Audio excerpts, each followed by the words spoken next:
Okay, you people have gone so wide. I don't even know what to respond to again, but I will try to pick the most important to me.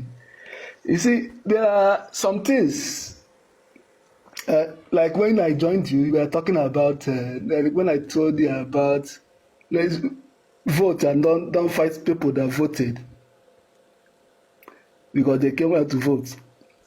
So, like, that is a very serious issue in today's politics because we still don't know what will happen in the coming election. But I want to understand, is it that because your understanding and the understanding of others, that possibly a place like Lagos or let's say Ondo State is Yorubaland, then no other person has right to contest for anything there? Because in my own understanding, Lagos have outgrown that. Lagos have outgrown that in the sense that it's now May I ask you a question? May I ask you a question? cosmopolitan. So hold on, please. Please stop. Please stop. Sorry, just 1 second. Let me now answer your question, my brother. You are Igbo. I want to tell you something respectfully. You don't have a history of creating cities. But I have not finished. I know you have not finished. You speak. You don't have a history of creating cities. I'm Yoruba. My people have been creating cities for more than 1,000 years.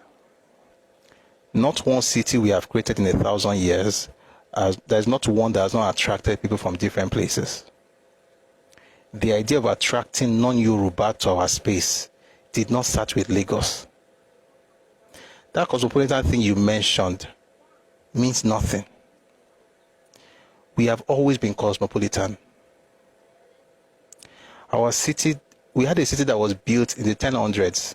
That's 11th century. That city had people from everywhere.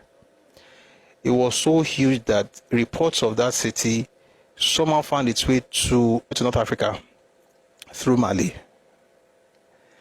We have always attracted different nations and different people. But this is what we do. We determine what happens in our space. We don't care how cosmopolitan it gets. We determine what happens. If you have not built something like that before, let me teach you how it's done. Well, maybe not how it's done, but how to manage it. We always, without any fear of contradiction, we are the most urbanized people on the continent. And you see it all across our cities. What you are seeing in Lagos is not the first time we are building something like that. It's just the one you know. And it's not the last that we're going to build. But you see, we don't care how we build it. We determine how we run that space. And my question to you is, why do you not think of building somewhere cosmopolitan where you're from? Coming to my place as cosmopolitan means that you can thrive. You can succeed. You can do well. But you can't determine how I run the place. It's not your home. You're not how they sing the song. This world is not my home. Yorubaland is not your home. Like, you're just passing through. You can do well. We want foreigners to prosper. We want you to do well. We want you to succeed. But guess what? You are not going to determine how we run this place. It's not your home. And there's nothing like it has gone beyond any normal Yoruba town. No. Because, and guys, let me tell you, if you're Yoruba, the reason we speak up about Lagos is not just for Lagos alone. Papa said this in 1953. 53. He told them, move this capital away. We're going to give you money to even build another one. That was the only time Yoruba people ever threatened to secede out of Nigeria based on this idea of capital. And it wasn't even Lagos State too. It was just that small place that was capital. Even then, even then he knew there was a problem. Now imagine what it would have been now. The point is that no matter how cosmopolitan we get, again, this is not the first time. We've been cosmopolitan for more than 1,000 years. Examples are abound in Ife, in Oyo, in Ibadan, in Abeokuta. We've always attracted people from different places.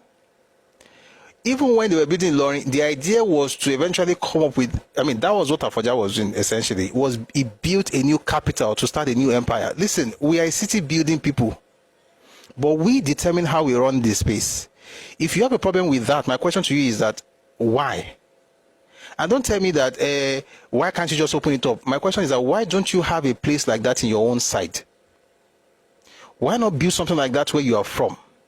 Why not, for instance, shame all of us today by campaigning for a Fulani person to be the governor of Enugu, Anambra, Abia, Imo, and Ebonyi. Do it now. Get an Idoman person to be the vice governor of each of the states. An Idoma, a TV, a Fulani, Angas.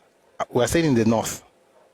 Get them to become the governor. If you can do that, shame all of us. Ensure your 5 states are totally taken over by those people. Once you do that, we will now come to you. We will now ask you, teach us, oh ye master. Oh master, teach us this wonderful idea that thou hast. And then you now show us, oh, this is it. We'll now be like, oh, how great thou art. We will now learn from you. Until then, no.